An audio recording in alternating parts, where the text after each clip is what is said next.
I think that it's a challenging question because where we are today, thanks to the comprehensive role of multiple sectors. I think there are three important conditions that are necessary for any country to achieve the level of competitiveness that we have achieved, and it could be in any sector, but in particular for cigar making. One has to do with, of course, the environmental, the agricultural, and the geographical conditions that allow us to have raw material that is of high prime quality. Raw material that we do not need to ship, that we just need to take to our warehouses and start working on it. The second conditions is to have the human talent to be able to work that tobacco, because we could have, great tobacco, but we could waste it if we don't work it properly.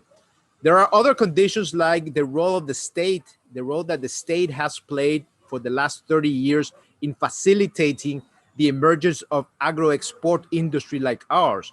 We have to say, Joya, Nicaragua was the first free trade zone to be established outside of the textile sector in the tobacco world in 1995.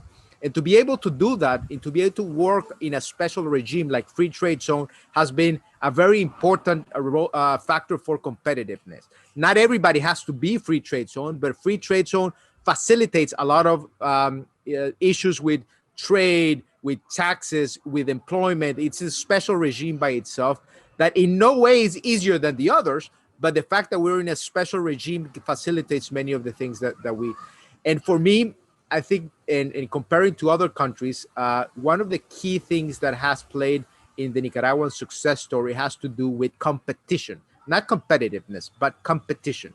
When we talk about those hundreds of companies located in Esteli, remember, we are competing not only for tobacco, for land and tobacco, we're competing for labor, high quality labor. We are also competing for the market. We're competing for your interest, for your attention. So every single day we wake up, and I have, Indiana, who's here, or the Ortez family, even though we're great friends, we're competitors. We're competitors with Plasencias, Oliva. We're competitors with AJ Fernandez, with my father. This is a lot of competition happening on. Doesn't matter how well we go about in a personal relationship, but we're still competition. And that competition, and I would have to say, without going into a political realm, that free, open market competition is what forces us to be better, to be accountable to our consumers, to be accountable to our partners, to our distributors, to our importers around the world.